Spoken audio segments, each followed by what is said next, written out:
Become one with the dark. We collect the weak.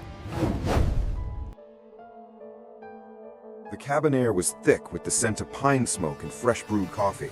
Outside, the world was dissolving into the absolute blackness of a deep, moonless night. Adam sat by the stone fireplace, meticulously sharpening the edge of his favorite utility knife, the rhythmic shink-shink of steel on whetstone, providing a quiet, meditative counterpoint to the crackling logs. Charlie, nursing a chipped mug of coffee, was staring into the flames. They had spent the day repairing a remote cellular tower, a standard, exhausting structural fix, and now the quiet isolation of their home near the woods should have been a comfort. "Remember old man Hollis down the road?" Charlie asked, his voice low. "The one who thinks the government put tracking chips in his dentures? Yeah. He was talking about his chickens again," Charlie continued, a sudden unnerving tension entering his tone. "Said whatever got into his coop wasn't a fox, wasn't a coyote. Said the carnage was too surgical, too clean. Just gone." Adam paused his sharpening, the steel silent against the stone. He knew the local woods were full of predators, but the consistency of the brutal, bloodless disappearances Hollis described had always felt wrong, too efficient, too purposeful for a simple animal kill. "He needs better fencing, Charlie," Adam said, forcing a practical answer.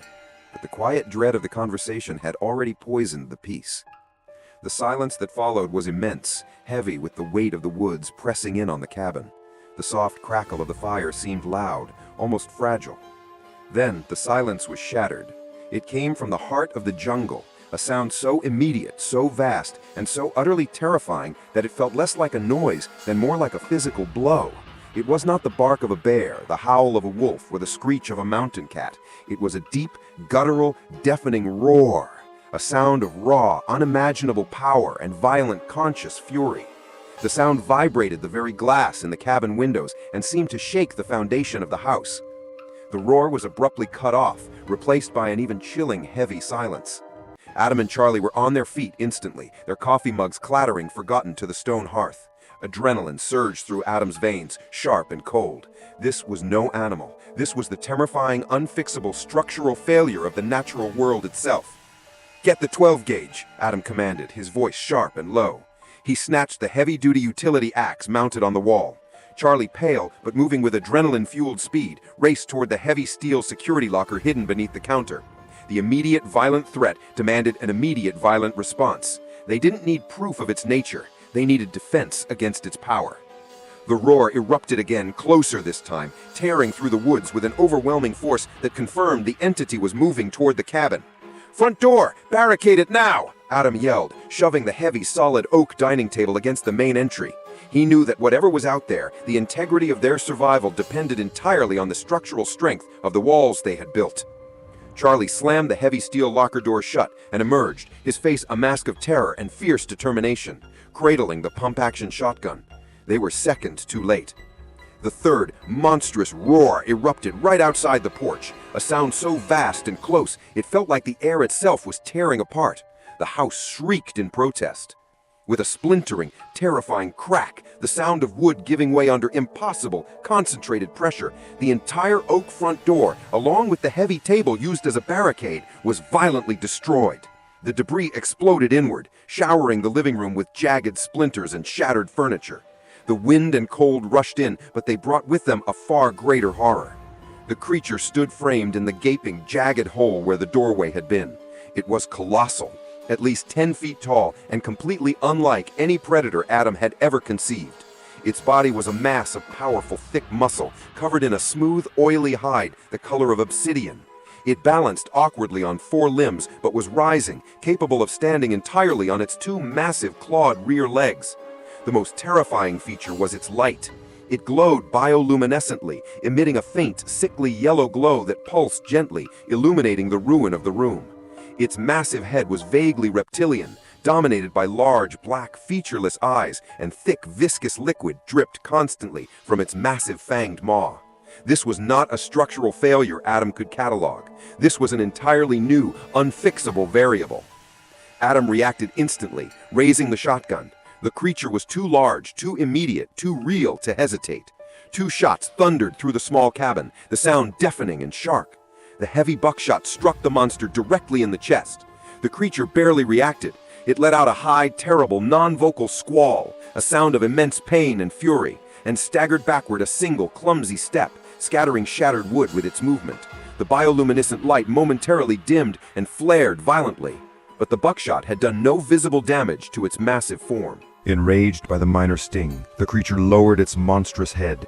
It didn't rush them. It focused its vast, innate power. Adam felt an immediate, devastating kinetic blow, an invisible, focused force that slammed into his chest and side. The impact was blinding, paralyzing, and completely silent. Adam yelled in pain as he was sent flying across the living room, crashing through the back of a wooden armchair and hitting the cold stone of the fireplace hearth. He lay there winded, his ribs screaming in agony, the air knocked violently from his lungs. The utility axe, which he had been holding, skittered across the floor, uselessly far away. He sustained multiple minor injuries, but the terror was absolute. The creature could strike without touching. The monster turned its massive glowing form toward the surviving threat, Charlie, standing paralyzed, holding the now useless shotgun. The bioluminescent glow intensified, bathing Charlie in its sickly yellow light, and the heavy, wet air around the creature pressed in, signaling the next, fatal kinetic strike. Charlie, faced with certain silent destruction, didn't wait. He glanced at the fallen utility axe lying near the hearth where Adam had crashed. Recognizing the futility of the empty shotgun, he threw the firearm aside and snatched up the heavy axe. The creature paused, perhaps expecting a different, less primitive response. Driven by pure, savage instinct, Charlie vaulted the ruined dining table and brought the heavy blade of the axe down in a desperate, wide arc. He aimed not for the thick chest muscle, but for the creature's massive, faintly glowing head. The axe connected with a sickening, wet sluck. The creature's oily hide offered little resistance at that specific point, a soft junction near the base of its reptilian skull. The impact was not dull, it was immediate and devastating. The bioluminescent yellow light on the creature's body violently dimmed, flickering like a dying bulb. The creature let out a tremendous, high-frequency scream, not the low roar of fury, but a piercing, agonizing wail of genuine, crippling pain. The sound was non-physical, yet it was so intense it felt like a static shock across Adam's entire body. The creature staggered backward 2 massive steps, its movement clumsy, panicked, and uncoordinated. It spun on its powerful rear legs, and with a last, desperate, furious swipe of its clawed hand that missed Charlie by inches, it retreated. It tore its huge, wounded form through the ruined threshold and vanished back into the absolute blackness of the jungle, the sound of massive crashing bodies fading into the silence. Adam pushed himself up from the hearth, ribs screaming in protest, rushing to the gaping doorway. The creature was gone. The only sound was the heavy thrumming of his own heartbeat and the rapid, shallow breathing of Charlie. "Charlie, your arm? Did it touch you?" Adam asked, assessing the damage. "I don't think so," he stammered, his face covered in sweat and splinters, holding the bloody axe loosely. "But Adam, look at the door. Look at everything. We need help. We need structural help now." Adam nodded grimly, reaching for the battered satellite phone. The cabin was wrecked, the front wall obliterated, but they were alive. He knew the police were hours away and unprepared for this kind of enemy. He quickly dialed 911. "This is a serious home invasion. Heavy property damage, shots fired. Send every unit. Coordinates are..." He relayed the remote location, then cut the line, knowing the initial response would be slow and insufficient. He immediately dialed a second, much shorter number. This was the number for the only group of people he knew who would drive all night, armed, and ask no questions about the target's nature. "Switchblade," Adam said into the phone, his voice flat and urgent. "It's Adam. We got a structural failure out here you won't believe. It's a full collapse. I need the cavalry, and tell them to bring the heavy caliber, now." Adam disconnected the call, the silence in the cabin instantly heavier, more purposeful. The police were a distant formality. The cavalry, his former associates, a network of heavily armed, highly mobile veterans, were their only immediate chance. He looked at the wreckage. The front wall was gone, but the structural integrity of the stone fireplace and the heavy kitchen island remained. "Charlie, forget the medical kit," Adam ordered, pushing himself to move, ignoring the paralyzing ache in his ribs. "The shotgun, is it loaded with slugs?" Charlie nodded grimly, retrieving the pump action from where he had dropped it. He quickly checked the load. Heavy-duty rifled slugs, their last, best hope against the creature's immense resilience. Adam grabbed the axe Charlie had used, checking the edge. It was coated in the creature's viscous bioluminescent fluid and a bit of bone. "We need cover," Adam stated, scanning the remaining structure. "The walls are wood, useless. We use the kitchen island. That granite can handle the blunt force trauma. And keep the axe ready. Aim for the same spot." They moved with urgent economical speed, their adrenaline spiking in anticipation. They had a brief window before the injured monster returned. The window slammed shut abruptly. The sound came from the jungle, two sets of powerful heavy footsteps, moving with terrifying synchronized speed. Not one monster, but two. The rhythmic, ground-shaking thud-thud of the first creature was easily identifiable, but the second set of footsteps was heavier, faster, and utterly undisturbed. The sound of a creature that was perfectly healthy, even larger, and radiating a cold, focused malice that dwarfed the initial threat. "Oh God, Adam!" Charlie whispered, his voice catching in his throat, staring at the gaping hole in the wall. "It brought a friend, and that one is bigger." The distinct, sickly yellow glow of the first creature was visible through the ruined doorway, but now it was accompanied by a deeper, unnervingly blue-tinged luminescence from the second monster. The two lights moved in unison, rapidly closing the final distance to the cabin. "New structural variables," Adam muttered, loading the slugs into his shotgun. The mechanical schlick-slick, a small, defiant noise against the approaching roar. "The problem just doubled in size, Charlie. Get behind the island." They dove behind the thick granite kitchen island, the meager counter providing their only protection. The roar of the monsters, now a synchronized deafening duet of fury, erupted right outside the destroyed porch. The air filled with the sharp, acidic smell of ozone and the creature's wet bioluminescent discharge. Adam checked the shotgun load. They had 5 slugs left. They were facing 2 unfixable colossal predators, and the cavalry was still an hour away. The final, desperate stand was about to begin. The 2 creatures surged through the ruined doorway simultaneously. The lead monster, the injured one, glowing yellow, let out a tearing shriek. The second, larger beast, glowing blue, moved silently, its massive form filling the living room. "Charlie, stay low! Axe for the head!" Adam yelled, rising slightly from behind the granite island. Adam fired. The shotgun roared, the slug striking the chest of the blue creature. The impact sounded like a hammer hitting wet concrete. The beast roared in defiance, but its momentum barely wavered. The attack was purely defensive, buying them fractions of a second. The blue creature, realizing the small arms fire was irrelevant, lunged over the kitchen island. Adam ducked as its massive, taloned hand slammed down, splintering the granite counter where his head had been moments before. "To the side! Get the side!" Adam screamed, reloading furiously. Charlie, moving with surprising agility despite his broken ribs, vaulted out from the side of the island, the heavy axe in his hand. He targeted the base of the yellow creature's wounded skull, the spot that had proved vulnerable earlier. He connected with a glancing blow. The creature roared, a sound of genuine pain, and recoiled, momentarily taking its focus off Adam. But the distraction was costly. The blue creature, the uninjured one, ignored Adam and swept its gaze back to Charlie. Its movement was too fast, too fluid. Its huge, clawed forearm whipped out in a savage, horizontal arc. Charlie didn't have time to duck. The blow caught Charlie squarely across the shoulder and upper chest. It wasn't a push, it was a brutal, bone-shattering rake. Charlie screamed, a sharp, piercing sound of pure physical agony, as the immense claws tore through his thick thermal layers and bit deep into his flesh. He was thrown backward against the refrigerator, the metallic crash adding to the chaos. Adam fired the second slug instantly, striking the blue creature in the flank.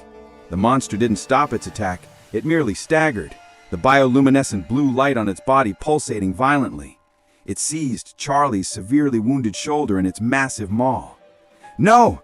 Adam roared, emptying his remaining 3 slugs into the creature's face and chest in rapid succession. The repeated impact finally forced the blue monster to release its crushing grip. Charlie dropped heavily, his right arm and shoulder a ruin of torn fabric and rapidly bleeding catastrophic injury. He was barely conscious. Adam raced to his side, throwing his now empty shotgun aside.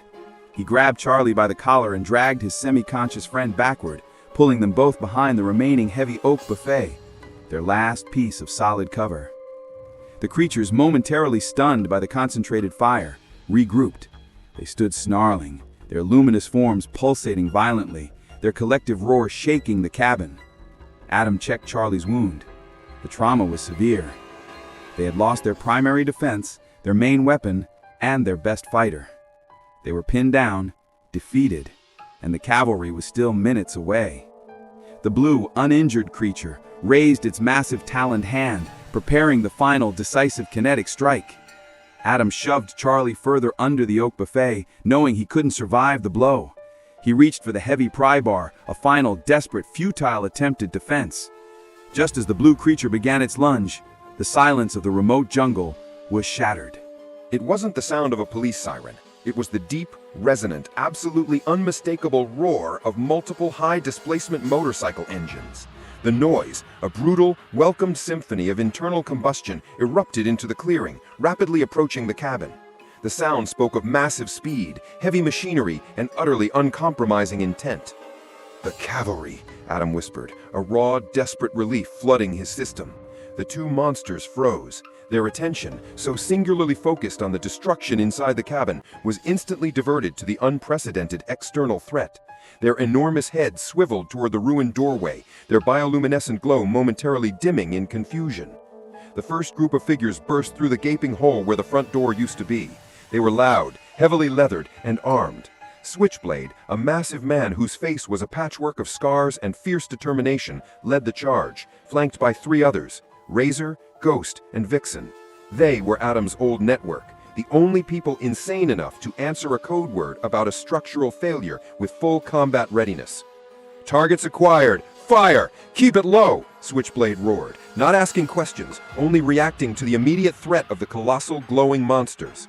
The response was instantaneous and deafening. A massive coordinated barrage of automatic fire erupted into the ruined cabin. Razor's AR-15 joined Ghost's heavy assault rifle, followed by Vixen's rapid shotgun blasts loaded with armor-piercing slugs.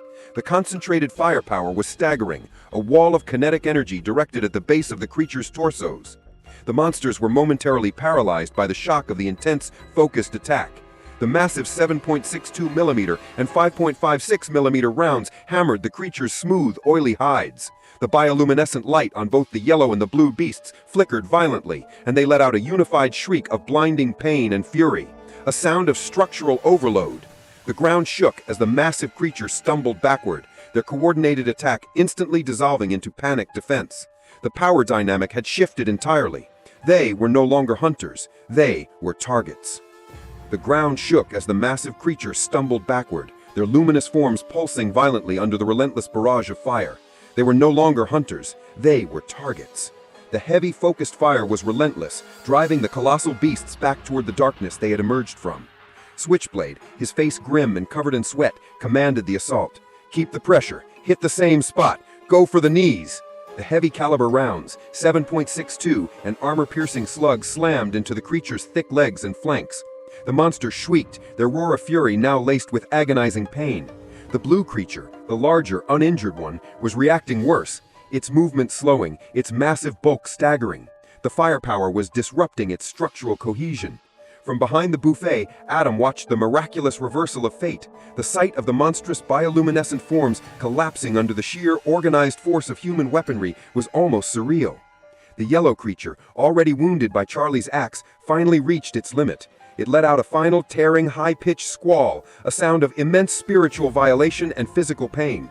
Its vast, powerful body began to convulse violently. Then, the final, confounding structural failure occurred. The creature did not bleed.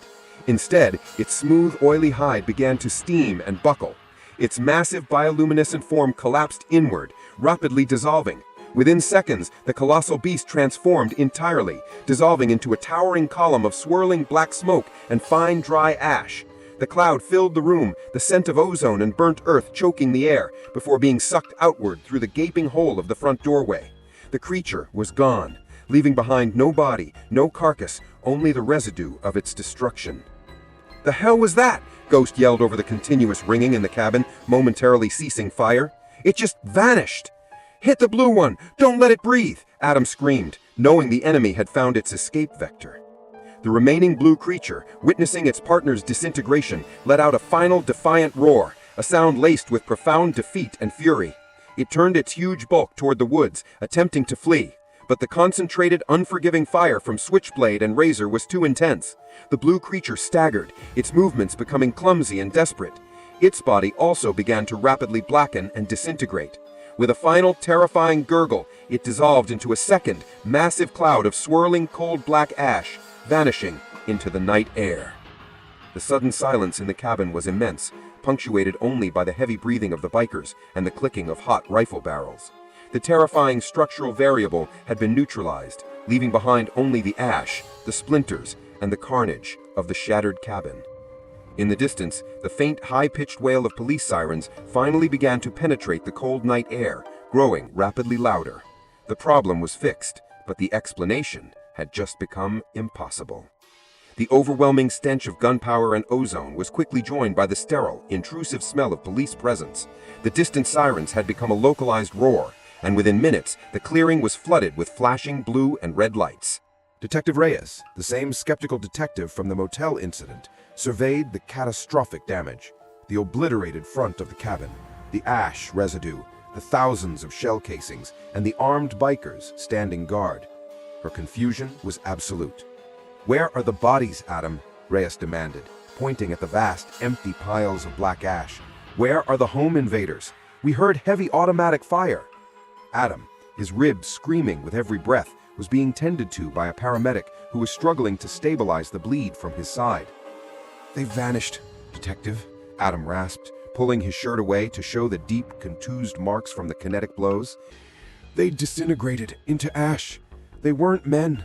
They were something else. They were a structural flaw in the environment." The police, finding no corpses, no conventional evidence of a fight, and faced with multiple witnesses, including the professional trauma crew, the bikers, all telling the same unbelievable story, were forced into an impossible corner. They filed the incident as an unparalleled case of unsubstantiated property damage and extreme self-defense, but the baffled silence of the detectives spoke volumes. As the paramedics worked, Adam met Switchblade near the wreckage of the dining table. The biker's eyes held not fear, but profound new respect. "You called it, Phixer," Switchblade said, his voice quiet beneath the sirens. "Structural failure. Never seen anything fight back that hard. You saved us, too, calling in the right caliber." Adam nodded, the gratitude immense. "You saved us all, Switchblade. We owe you everything." The bikers, their mission complete, packed their weapons swiftly and silently. They were gone before the sun rose, dissolving back into the darkness they had emerged from, leaving Adam and Charlie alone with the aftermath. Later, sitting in the back of an ambulance, Adam and Charlie were silent. Charlie's shoulder was immobilized, but his life was secured. Adam lifted his torn sleeve and stared at the angry, deep red gash on his shoulder, the injury from the first monster, and the massive bruising on his side. These scars were the only physical evidence that survived the supernatural structural failure. "We shouldn't have survived that, Adam," Charlie whispered, his voice trembling. "We survived because we understood the weakness, Charlie," Adam replied, looking out at the vast, silent jungle. "And we survived because we fixed the problem with teamwork. The threat is still out there. It's waiting." Adam knew the job was just beginning. Their remote community, their home, was sitting on a fault line. The Phixer had a new, terrifying purpose: to use his technical knowledge not just to fix the broken wires, but to understand and protect against the non-physical enemies residing in the cold, silent depths of the wilderness. That jungle is still out there. If I gave you the coordinates, would you dare go in? Tell me in the comments. Should the Phixer go looking for more?